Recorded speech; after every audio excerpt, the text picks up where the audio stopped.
Você já parou para pensar em como é importante a posição de uma testemunha numa determinada cena a ser testemunhada, ou sobre a qual ela vai proferir seu testemunho, a posição dessa testemunha naquele momento? Quando a gente fala testemunha, pensa logo em cena de crime, mas não precisa ser.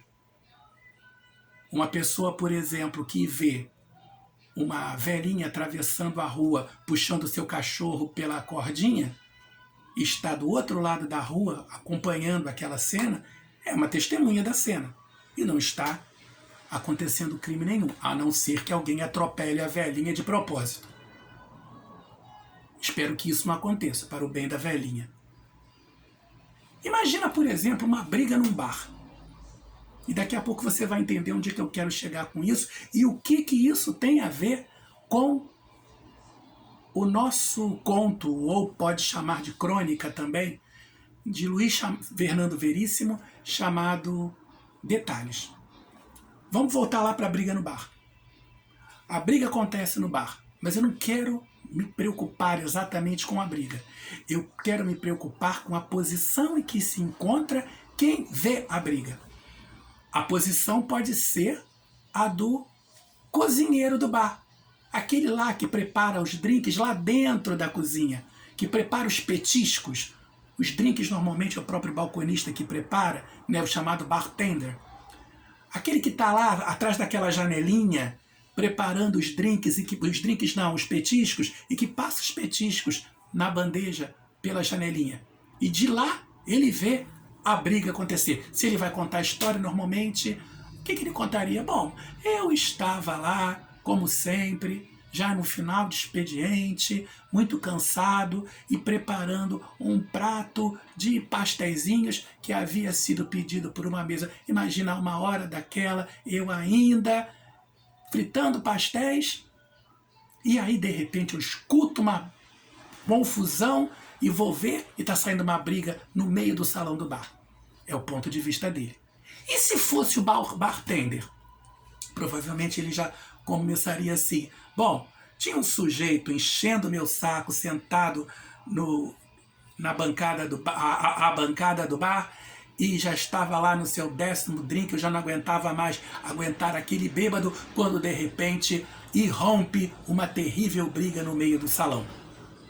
E se a testemunha que vai narrar fosse alguém que estava acabando de chegar com sua namorada de braço dado, feliz da vida, e de repente, na hora que ele está entrando no bar, já tem lá uma briga que está começando e se instaura e sai pancadaria para todo lado. Como é que ele contaria essa história? Ah, estava eu lá chegando com a minha mina, achando que ia curtir um finalzinho de noite com ela, numa boa e tal, e de repente saiu uma briga.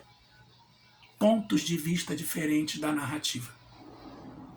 A história que é contada em Detalhes, do Luiz Fernando Veríssimo, tem como narrador, como já é identificado desde o início, o porteiro de um palácio, onde ia acontecer, ou onde aconteceu de fato, uma festa, já que quando ele começa a narrar, a festa já aconteceu.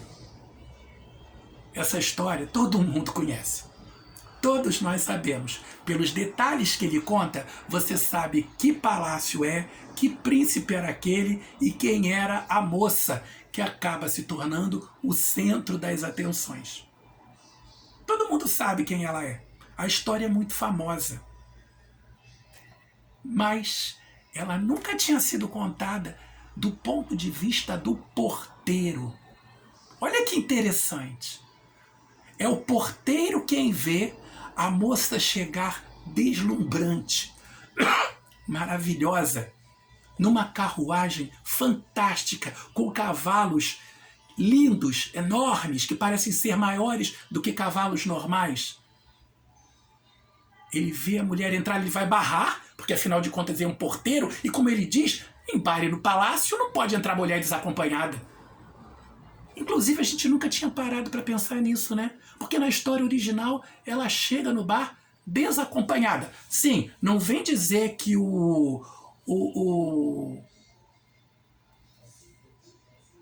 homem que conduz, né, a carruagem é o acompanhante dela. Não é.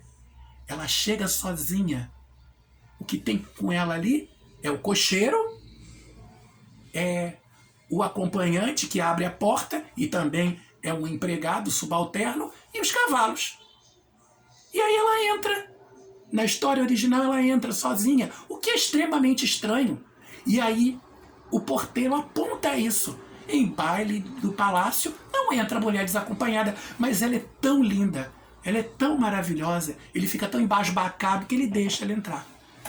E aí, de vez em quando, aquela coisa, né? Aquelas coisas em que porteiro se liga. Alguém tentando entrar sem convite, um bêbado que de vez em quando rola pela escadaria abaixo. Estava tudo indo muito bem e ele conta isso para sua mulher, mas ele está nervoso. E por que ele está nervoso? Ela não consegue entender, porque não está acontecendo nada demais. De repente, ele vê uma confusão que acontece lá no meio do salão, já perto da porta. A mulher, aquela mulher que tinha entrado linda, sai toda maltrapilha, vestida com roupas muito pobres, muito simples, e o príncipe mandando o porteiro correr atrás da mulher esfarrapada. Vocês já sabem que história é essa, né? Vocês já sabem. Mas acontece que o interessante é que ela agora está sendo contada por um outro ponto de vista. Não é o príncipe que conta, não é a princesa. Tá, vai lá, vamos dizer logo, né? É a Cinderela. Não é a Cinderela que está contando. Não, é o porteiro do palácio, que é um mero coadjuvante na história. Um pobre homem que não entende como é possível que uma mulher entre no palácio, saída de uma carruagem riquíssima, vá, dance com o príncipe, seja a sensação da noite, e de repente ela sai maltrapilha, e na hora de tentar subir na carruagem, o que ela tem é uma abóbora. A pessoa que conta e a posição em que ela está quando observa o que conta são tão importantes quanto os personagens da narrativa e o fato que é contado sobre eles.